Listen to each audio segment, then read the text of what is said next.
Pak Riza Patria, Ketua Gerindra DKI Jakarta beserta jajarannya, para anggota DPRD yang hadir pada hari ini, Pak Inggar Joshua sebagai tuan rumah, para ketua DPC, serta kader sekalian yang hadir pada hari ini. Assalamualaikum warahmatullahi wabarakatuh. Waalaikumsalam warahmatullahi wabarakatuh. Bahwa dalam waktu yang tidak terlalu lama, kalau kita hitung sih 2024 kelihatannya lama, tapi kalau hitung-hitungan politik itu sebentar lagi, tiba-tiba nggak terasa kita sudah mau pemilu lagi. Oleh karena itu saya nggak banyak yang disampaikan, tadi sudah banyak disampaikan, cuman ada beberapa kebijakan dari DPP yang perlu kawan-kawan semua ketahui,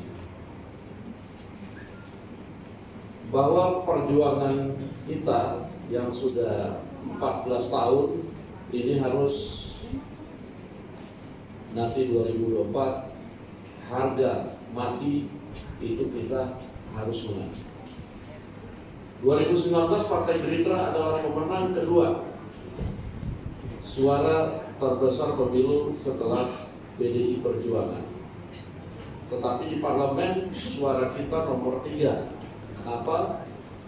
Karena kita memang kalah dalam perencanaan, kalah dalam kelihayan di lapangan terhadap Partai Golkar misalnya. Nah, oleh karena itu, untuk mengantisipasi hal-hal itu, kami sudah membuat suatu pola yang memang mesti harus kita lakukan secara bersama-sama, nggak bisa kita lakukan sendiri-sendiri. Dan bahwa ujung tombak perjuangan ini ada di bawah, itu tidak bisa dipungkiri. Di sini yang nanti akan berperan adalah ranting, PAC, DPC, DPD, baru kemudian DPP hanya melakukan koordinasi. Tadi Pak Riza sudah sampaikan bahwa kalau nyalek itu harus punya kader sampai ranting. Dalam kesempatan ini saya sampaikan juga kepada pengurus DPD dan DPC bahwa pola kita nanti dalam pemenangan pemilu, saya minta dengan sungguh-sungguh kepada para pengurus dan juga kepada yang mau nyalek itu untuk menempatkan orang dan juga mengukur diri apakah kemudian kemampuan untuk melakukan caleg itu bisa maksimal. Sebagai contoh, misalnya di salah satu dapil Jakarta Barat yang sekarang ini ada 2 kursi ya, Pak Indra dengan Rani.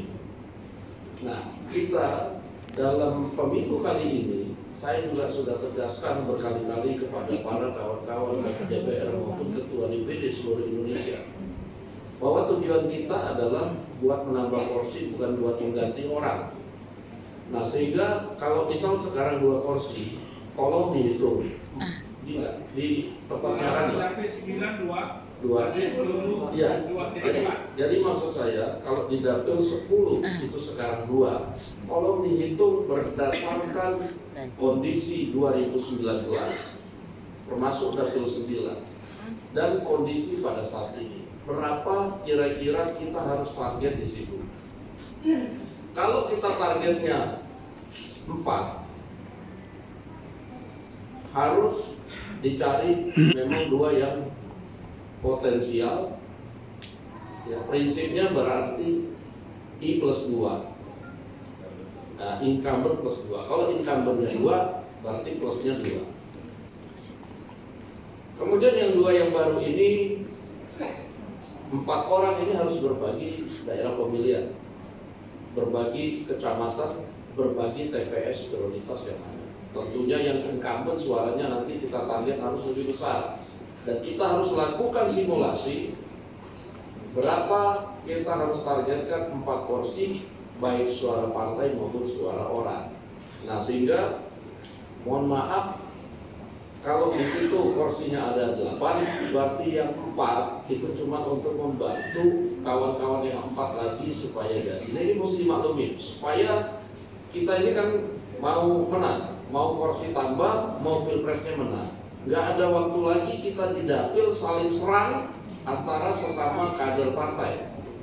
Kita akan bagi wilayah kampanye, kita akan bagi juga target suara. Nah, tentunya begitu juga naik di DPRD kita akan bagi, sehingga kalau bagiannya dapil ini kalau kita ngomong kan DKI cuma ada provinsi ya. Nah, ini nanti bagi juga tandemnya dengan DPR RI. Nah, ini harus karena kita akan berkonsentrasi di 2 peran, pileg dan pilpres. Nah, ini baru sebagian kecil dari strategi. Nanti di dalam kesempatan kita akan matangkan lagi. Lalu yang kemudian yang paling penting, DPP akan membuat satu sistem, dan ini tidak ada tawar-menawar. Saya nggak peduli, misalnya sebagai calon yang kemarin menang, Andika misalnya ngomong klaim masanya sekian ribu, saya nggak mau tahu. Kita mau tahunya Andika punya pendukung sekian ribu itu by data. Kita akan bikin satu sistem di mana masing-masing caleg kita akan kasih pegang sistemnya masing-masing, di mana nanti caleg itu harus memasukkan data saksi, baik saksi TPS maupun saksi pengaman TPS. Targetnya saksi pengaman TPS, kalau saksi TPS itu sekitar 3-4 orang, tapi saksi pengaman TPS dalam satu TPS minimal 100-150 harus terdata, baik nama, address, nomor telepon, KTP. Dan saksi pengaman TPS ini akan diverifikasi apakah itu KTP-nya ngambil di tempat fotokopian, asal ngambil dari posyandu, atau kemudian benar-benar kader.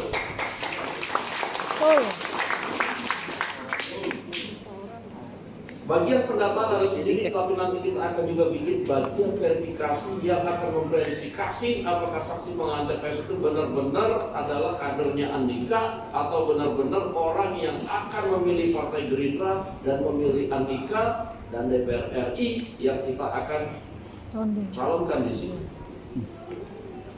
Dari hari ke hari kita akan monitoring, karena dari DPP, dari DPD, dari DPC akan kelihatan apakah misalnya Andika ini nambah atau enggak. Karena kita punya target nanti secara nasional, dari DPD juga menargetkan per hari harus nambah berapa supaya di waktu-waktu tertentu itu finishnya sudah mencapai target.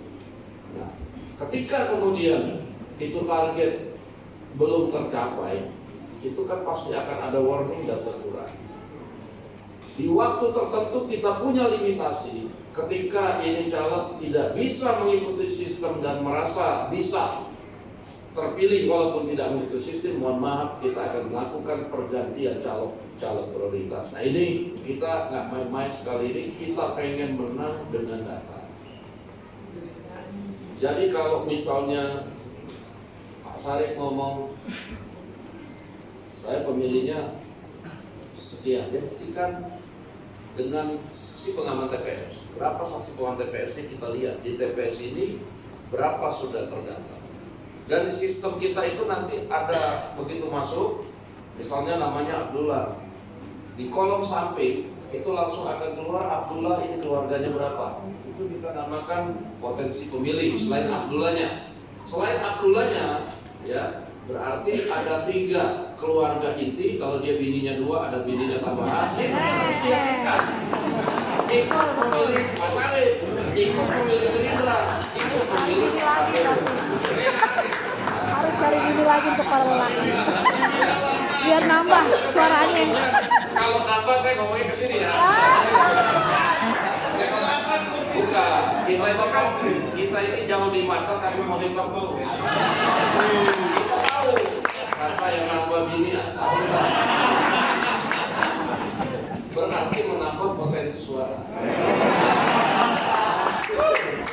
Nah, jadi sekali ini kita pengen benar-benar menang. Nah, kita kalau data itu kita pegang, hamil sekian kita tuh udah tahu. Oh, gua ada kurang mesti nambah, atau misalnya waduh, kayaknya udah cukup, gua kepilih pasti mesti dijaga suaranya. Dan saksi pengaman TPS ini kita akan kasih surat resmi dari DPD atau DPC yang 150 atau yang 200 per TPS itu kita akan kasih surat pengangkatan resmi, dia saksi kita. Sehingga pada hari H kalau kawan-kawan mau bagi transport, nggak masalah itu saksi kita kok gitu. Oh iya dong. Iya betul. Dikumpulin aja di sini. Betul.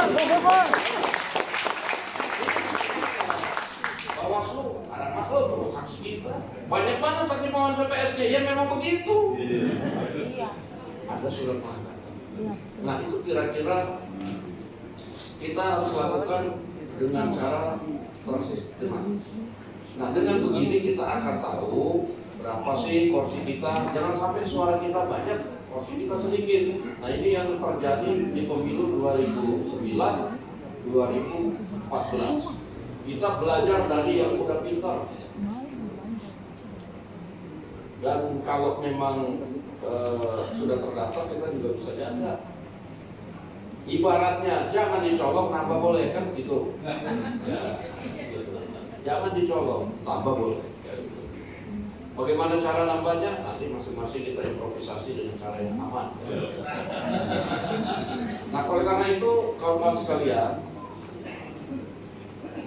ranting PAC itu penting.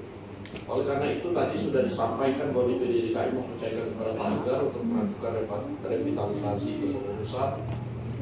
Saya apresiasi bahwa Pak Enggar bikin kegiatan demi kegiatan untuk menguatkan barisan di DKI, dan memang harus begitu karena biar bagaimana DKI ini juga barometer. Dan saya agak sedih kemarin baca survei internal kita bahwa Partai Gerindra atau suara Gerindra ini agak tergerus sedikit, baru sedikit oleh suara pendukung Anies Baswedan. Nah oleh karena itu kita mesti lihat untuk kemudian, karena apa, ceruk pemilih itu kurang lebih sama. Ceruk pemilihnya Pak Prabowo dengan Anies itu kurang lebih sama. Oleh karena itu kita mesti jaga bahwa suara pemilih kita tetap militan, tetap milih Pak Prabowo, termasuk Pak Sarip, harus kita jaga juga. Nah oleh karena itu, ya, saya lebih banyak mendoakan. Nah oleh karena itu kita harus bertekad sama-sama sekali ini kita harus menang dengan terukur. Jadi sekali lagi saya sampaikan, kita bukan mau ganti orang, tapi kita mau tambah kursi.